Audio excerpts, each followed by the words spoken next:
Hello friends, smiley mentors पे आप सभी का स्वागत है। आज हम नेक्स्ट चैप्टर दिल्ली सल्तनत करेंगे। सबसे पहले हम लोग देखते हैं कि 1206 से 1290 ईस्वी तक क्या हुआ। तो 1206 से 1290 ईस्वी तक गुलाम वंश आता है, ठीक ना। स्लेव डायनेस्टी या गुलाम वंश, सारी डायनेस्टीज जो सल्तनत काल की आती हैं, ठीक है, वो ये आती हैं SKTSL, यानी कि स्लेव, खिलजी, तुगलक, सैयद, लोदी। ओके। सबसे लंबा कार्यकाल होता है तुम्हारा तुगलक का और सबसे छोटा कार्यकाल होता है तुम्हारा सैयद का। चलिए आगे देखते हैं कैसे कैसे ये आगे बढ़ता है। तो 1206 से 1290 ईस्वी तक सल्तनत काल के सुल्तान गुलाम वंश के सुल्तानों के नाम से विख्यात हुए। तो ये गुलाम या स्लेव डायनेस्टी कहलाए। ये कुतुबुद्दीन ऐबक, जो कि एक गुलाम था, उसी के नाम पर हुआ। कुतुबुद्दीन ऐबक किसका गुलाम था? तो गोरी का गुलाम था। यद्यपि एक वंश के नहीं थे, लेकिन सभी के सभी तुर्क थे। याद रखना है कि ये सब क्या थे? तुर्क थे। और उनका जो वंश है वो सब अलग अलग, तो एक वंश के नहीं थे और माता पिता की अलग अलग माता पिता की संतान थे, ठीक है। प्रारंभिक सुल्तान थे ये लोग, तो इनको ममलूक सुल्तान या ममलूक वंश इन्हीं के नाम पे भी कहा जाता है। जो गुलाम वंश का प्रथम शासक था वो कुतुबुद्दीन ऐबक था। 4 साल शासन किया, लगभग 1206 से 1210 तक। वह ऐबक नामक तुर्क जनजाति का था। बचपन में उसे निशापुर के काजी फरखुद्दीन अब्दुल अजीज कूफी ने एक दास के रूप में खरीदा था। तो मैंने बताया था कि दास के रूप में इसको खरीदा गया था और फिर जो है दासों के जो मेला लगता था उसमें इसको खरीदा गया था और फिर एक से दूसरे के पास जो है ट्रांसफ़र होता रहा इसका।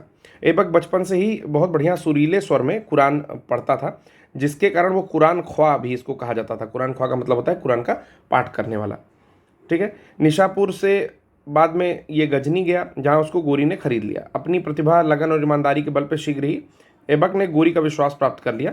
गोरी ने उसे अमीर आखूर जो होता है वो घोड़े को देखता है शायद, तो उसका प्रधान है ये, उसके पद पर प्रोन्नत कर दिया। उसने अपना राज्याभिषेक गोरी की मृत्यु के 3 माह पश्चात जून 1206 ईस्वी में कराया।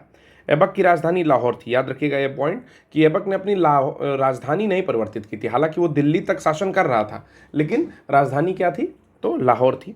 ऐबक ने कभी भी सुल्तान की उपाधि धारण नहीं की, ठीक है, क्योंकि वो गुलाम था। अलग तो हो गया था 1206 में, लेकिन वो कभी सुल्तान की उपाधि धारण नहीं किया। उसने केवल मलिक और सिपहसालार की पदवियों से ही अपने आप को संतुष्ट रखा। गोरी के उत्तराधिकारी थे गियासुद्दीन महमूद।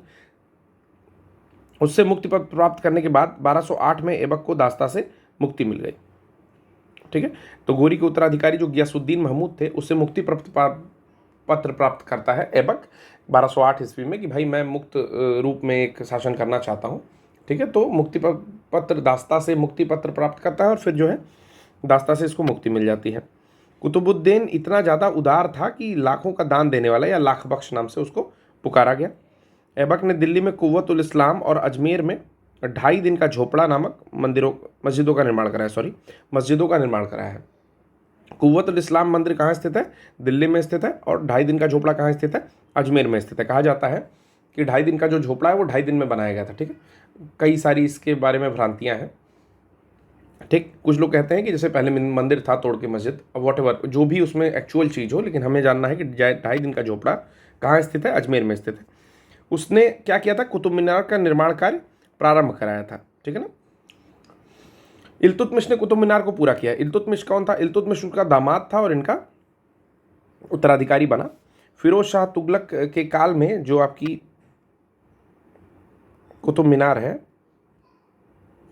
ठीक है ना, इसकी चौथी मंजिल को काफ़ी हानि पहुंची थी, जिससे फिरोज ने चौथी मंजिल के स्थान पर 2 और मंजिलों, यानी कि चौथी और 5वीं का निर्माण करा दिया। याद रखिएगा। तो हम लोग किसको किसको देख रहे हैं? ऐबक को देखें, ठीक है, इल्तुतमिश को देखें,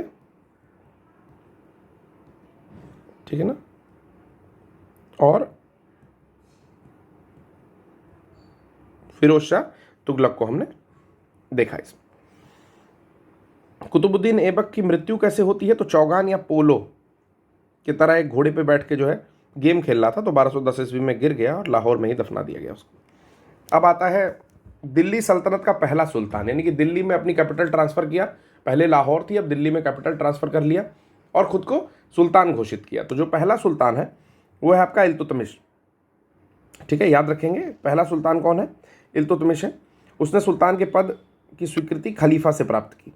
खलीफा ने इल्तुतमिश को के शासन की पुष्टि और उसके सारे क्षेत्र में कर दी जो उसने विजित किया उसे सुल्तान आजम की उपाधि दी गई। ठीक है ना। गुलाम का गुलाम किसको कहा जाता था? तो चूंकि जो ऐबक था वो खुद गुलाम था और उसका गुलाम या उसके नीचे जो उसका सक्सेसर आया वो इल्तुतमिश था। तो गुलामों का गुलाम कौन था?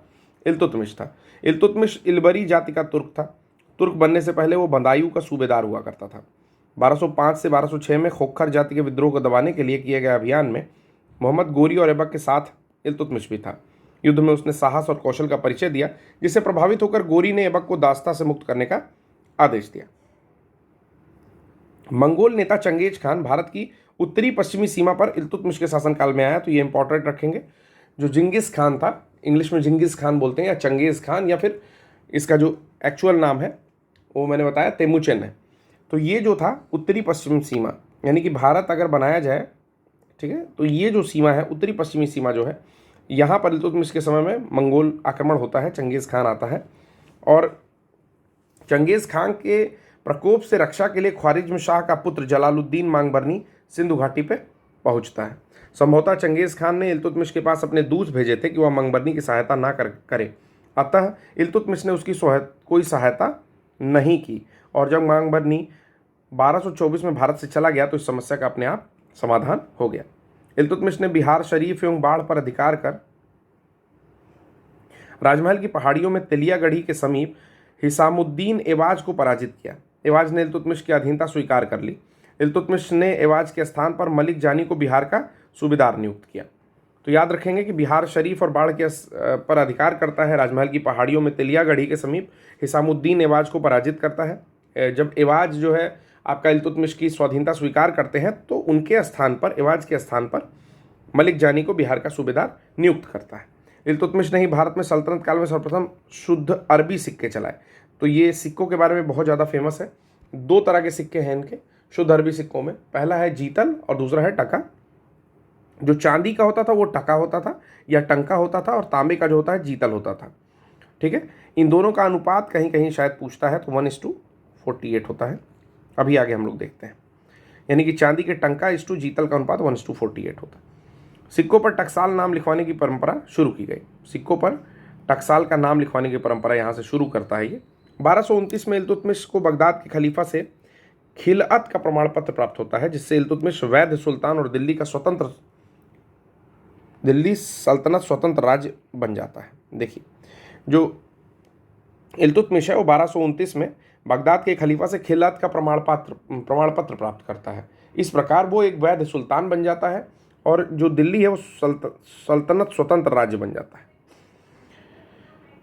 इब्न बतूता के वर्णन से ज्ञात होता है कि इल्तुतमिश ने अपने महल के सामने संगमरमर की 2 शेरों की मूर्तियां स्थापित करवाई थी। तो अगर कोई क्वेश्चन पूछता है कि किस सल्तनत कालीन राजा ने अपने महल के सामने संगमरमर की 2 शेरों की मूर्तियां स्थापित करवाई थी, तो वो इल्तुतमिश था, जिसके गले में 2 घंटियां भी लटकी हुई थीं, जिनको बजाकर कोई भी व्यक्ति सुल्तान से न्याय की मांग कर सकता था।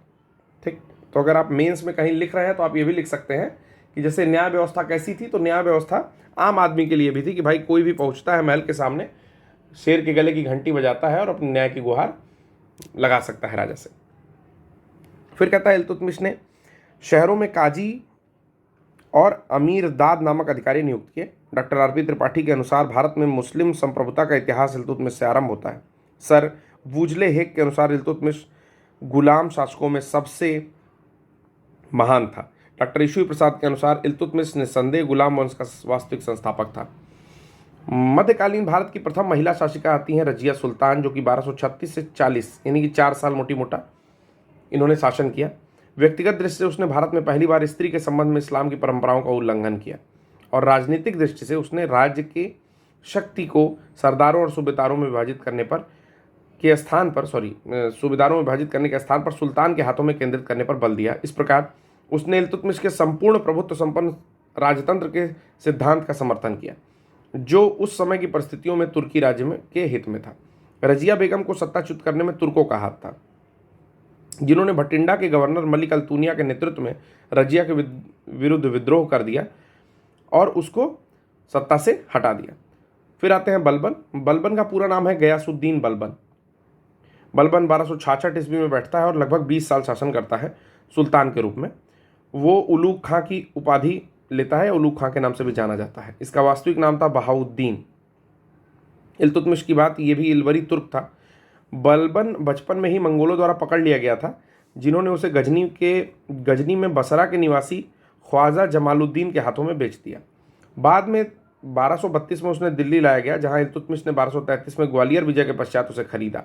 उसकी योग्यता से प्रभावित होकर इल्तुतमिश ने उसे खसदार का पद दे दिया। रजिया के काल में वह अमीर शिकार के पद पर पहुंच गया। एक चीज़ और बताना चाहता हूँ कि एक तुर्कान चहलगनी होता है। इल्तुतमिश जो होते हैं वो 40 सरदारों का एक गुट बनाते हैं, जिसे तुर्कान चहलगनी कहते हैं।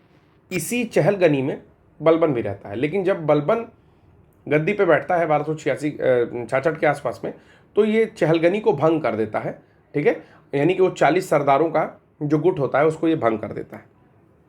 आगे देखते हैं कि रजिया के विरुद्ध षड्यंत्र में बलबन ने तुर्की सरदारों का साथ दिया। फलस्वरूप बहराम शाह ने के सुल्तान बनने के बाद उसे अमीर आखूर का पद मिला।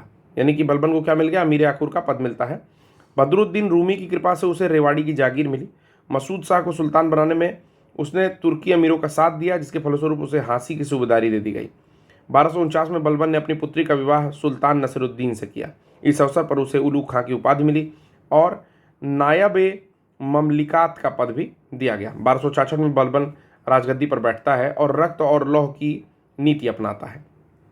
बलबन के राजत्व सिद्धांत की दो प्रमुख विशेषताएं थीं। पहला, सुल्तान का पद ईश्वर के द्वारा प्रदत्त होता है, और द्वितीय, सुल्तान का निरंकुश होना अत्यंत आवश्यक है। यानी कि दो चीज़ें हैं, अपने आप को भगवान का ही एक रूप या भगवान के लिए काम करने वाला एक व्यक्ति घोषित कर देता है कि भगवान के जितने काम है उसके लिए उसने मुझे बैठाया, मैं वो करूँगा।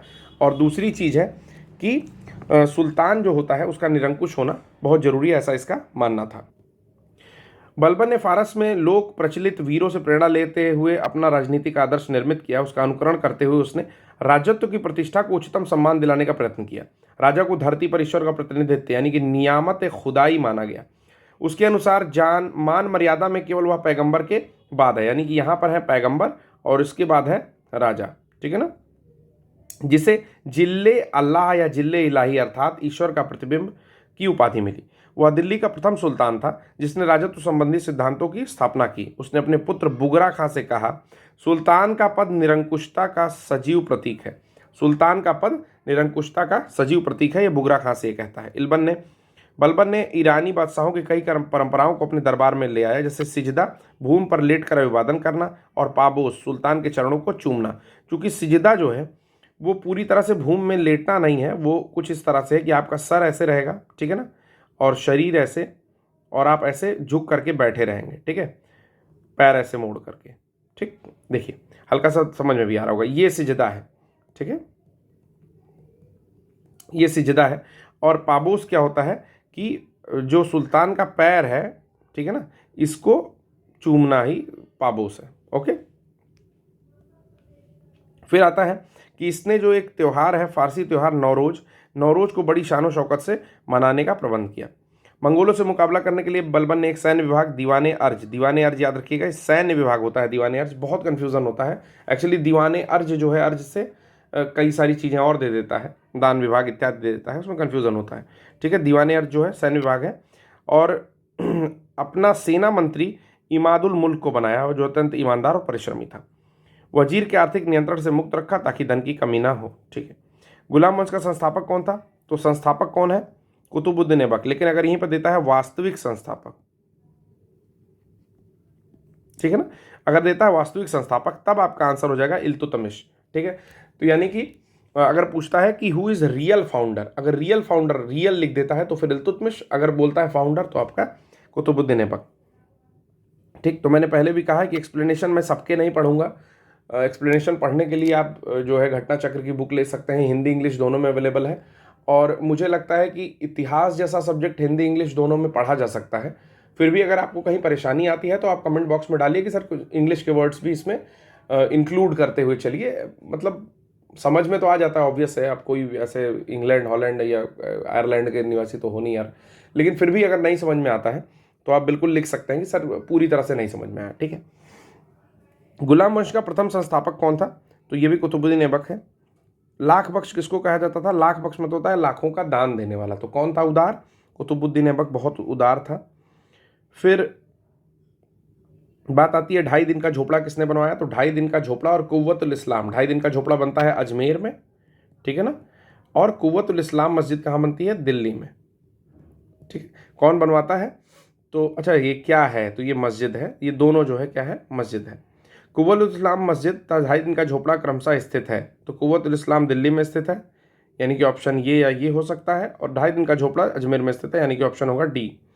निम्नलिखित में से किसने प्रसिद्ध कुतुब मीनार के निर्माण में योगदान नहीं दिया, तो योगदान कौन नहीं दिया, तो गयासुद्दीन तुगलक नहीं दिया, ठीक है, जबकि कुतुबुद्दीन ऐबक, इल्तुतमिश और फिरोज शाह तुगलक तीनों ने दिया।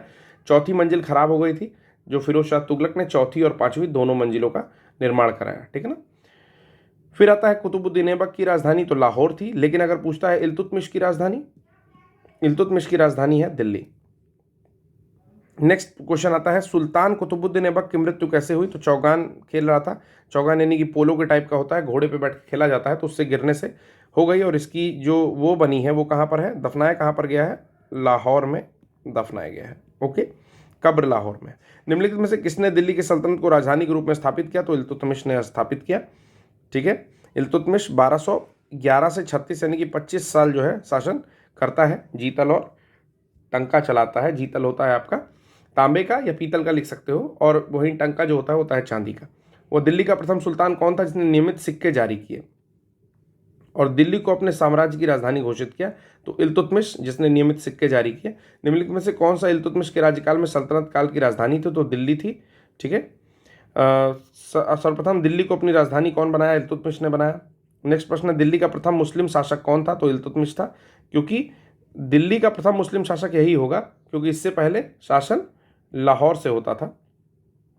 अगला है प्रश्न आपका, गुलामों का गुलाम किसको कहा जाता है, तो इल्तुतमिश को कहा जाता है, क्योंकि कुतुबुद्दीन ऐबक गुलाम था और इल्तुतमिश उसका गुलाम था, तो गुलामों का गुलाम कहा जाता है। इसका दामाद था कुतुबुद्दीन ने अपनी पुत्री का विवाह इल्तुतमिश से किया, जो मैंने आपको बताया था, ठीक है। मध्यकालीन भारत की प्रथम महिला शासिका कौन थी, तो रजिया सुल्तान जो है प्रथम महिला शासिका थी, जिसने पुरुषों के समान जो है चोगा और कुल्हा पहन करके दरबार में आती थी, जो चीज़ तुर्कों को जो है पसंद नहीं आती थी, तो तुर्कों ने ही इसका जो है राज खत्म किया था। अगला आता है कि मंगोल आक्रमणकारी चंगेज खान किसके समय पर आया, तो इल्तुतमिश के समय पर आया।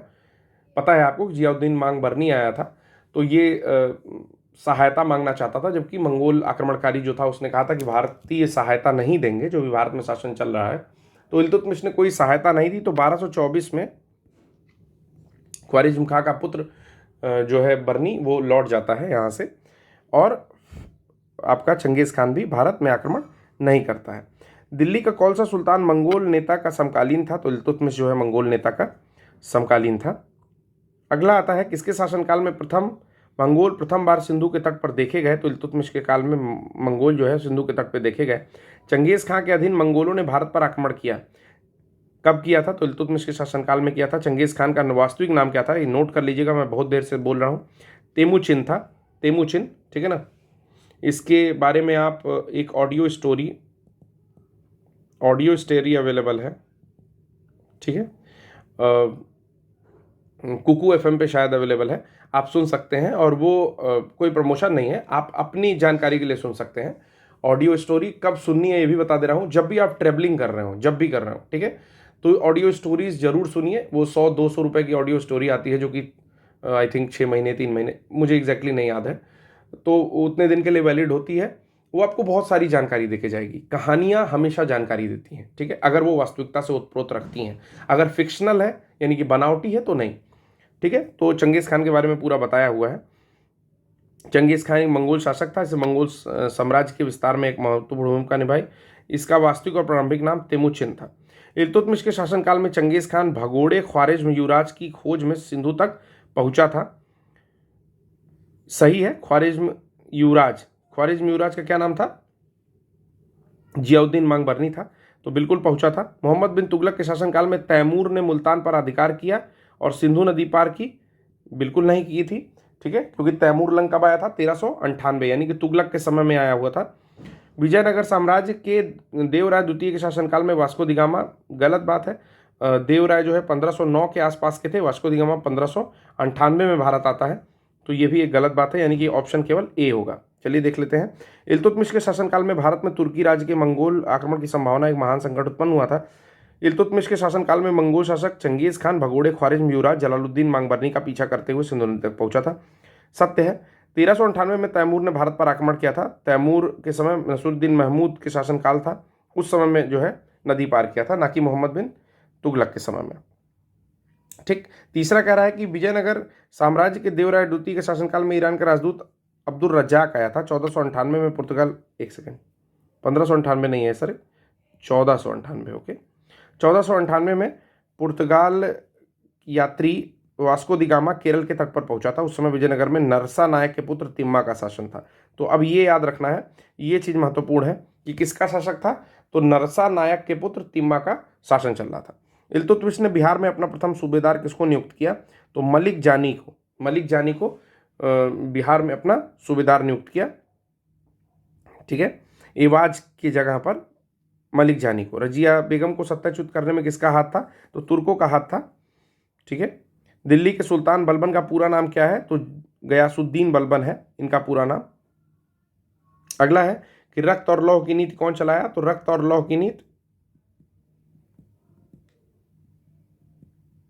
ठीक, रक्त और लौह की नीति बलबन ने चलाया, और रक्त और तलवार और रक्त की नीति जो है ये आपका चलाता है अलाउद्दीन खिलजी। अगला, रक्त एवं लौह की नीति बलबन।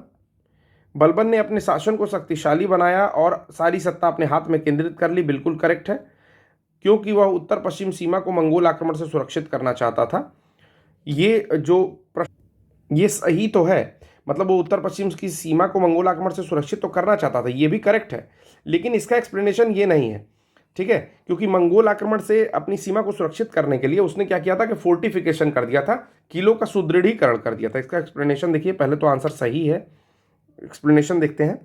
गयासुद्दीन बलबन दिल्ली सल्तनत में गुलाम वंश का शासक था। 1266 से 1286 तक शासन किया। इसके सम्राट के पद को दौई घोषित कर दिया, सारी सत्ता अपने हाथ में केंद्रित कर ली। इसने सिजदा एवं पाबोस प्रथा की शुरुआत भी की। बलबन ने मंगोलों के आक्रमण पर रोकथाम के उद्देश्य से उत्तर पश्चिम सीमा पर सुदृढ़ दुर्गों का निर्माण करवाया। देखिए, दुर्ग का निर्माण करवाया, फोर्टिफिकेशन करता है, फोर्टिफिकेशन करता है, यानी कि इसको बोलते हैं किलेबंदी, किलेबंदी करता है ये। ठीक है, फिर कह रहा है कि अपनी शक्ति को समेकित करने के लिए बलबन ने भव्य उपाधि धारण की, तो जिल्ले इलाही की उपाधि धारण की। ठीक है ना, ईश्वर का प्रतिबिंब जिसको कहते हैं। Theory of kingship, theory of divine right किसका है, तो बलबन का है। अगला कह रहा है कि नौरोज त्योहार कौन शुरू करवाया, तो नौरोज त्योहार शुरू करवाता है बलबन। उसके साथ साथ सिजदा और पाबोस, पाबोस में चरण को चूमना और सिजदा में झुक करके नमस्ते करना, या मतलब लेट के करना, एक अभिवादन करना। कौन सा कथन बलबन के संबंध में सही नहीं है, उसने नियामत खुदाई का सिद्धांत का प्रतिपादन किया, बिल्कुल करेक्ट है। उसने एक ततारी व्यवस्था का प्रारंभ किया, गलत है, इल्तुतमिश ने किया था। उसने तुर्कान चहलगनी का प्रभाव समाप्त किया, मैंने बताया कि 40 सरदारों का जो गुट होता था जो इल्तुतमिश ने शुरू किया था उसको तुर्कान चहलगनी कहते हैं, उसी का एक मेंबर था बलबन, और उसने तुर्कान चहलगनी को तोड़ दिया था। उसने बंगाल के विद्रोह का दमन किया, बिल्कुल करेक्ट है, उसने बंगाल के विद्रोह का दमन किया। तो 3 सही है, 1 गलत है, जो गलत है मैंने वहां पर टिक कर दिया है। ठीक है, अगला क्वेश्चन, इस नसरुद्दीन महमूद ने इसको उलूग खां की उपाधि दी थी, याद रखना है, नसरुद्दीन महमूद ने उलूग खां की उपाधि दी थी। जिले इलाह या जिले अल्लाह का उसने उपाधि स्वयं लिया था। 20 साल लगभग शासन किया था। नियामत खुदाई या ईश्वर का प्रतिनिधि कहा। इल्तुतमिश द्वारा गठित तुर्कान चहलगनी के गठन को समाप्त कर दिया। एक मार विद्रोह 1279 में, यानी कि 1279 या 1279 में बंगाल के सूबेदार तुगरिल खान ने किया था, जिसे बलबन ने दबा दिया था, विद्रोहियों को मृत्युदंड दे दिया। इक्तदारी व्यवस्था का प्रचलन इल्तुतमिश ने किया था। कह रहा है निम्नलिखित सुल्तानों में से किसने गढ़मुक्तेश्वर की मस्जिद की दीवारों पर अपने शिलालेख में स्वयं को खलीफा का सहायक बोला है, तो खलीफा का सहायक कौन है, आपका बलबन है। ठीक है, अब नेक्स्ट आता है हम लोग का खलजी वंश। तो खलजी वंश हम लोग नेक्स्ट लेक्चर में देखेंगे। आशा करते हैं कि आपको लेक्चर समझ में आ रहा होगा। अगर समझ में आता है तो बिल्कुल आप इसको लाइक कर सकते हैं, शेयर कर सकते हैं, अगर मन करता है तो सब्सक्राइब कर सकते हैं। बेल आइकन मत दबाइए क्योंकि उससे डिस्टर्बेंस होता है, लेकिन अगर आप रेगुलर रहना चाहते हैं तो बेल आइकन दबा सकते हैं। धन्यवाद।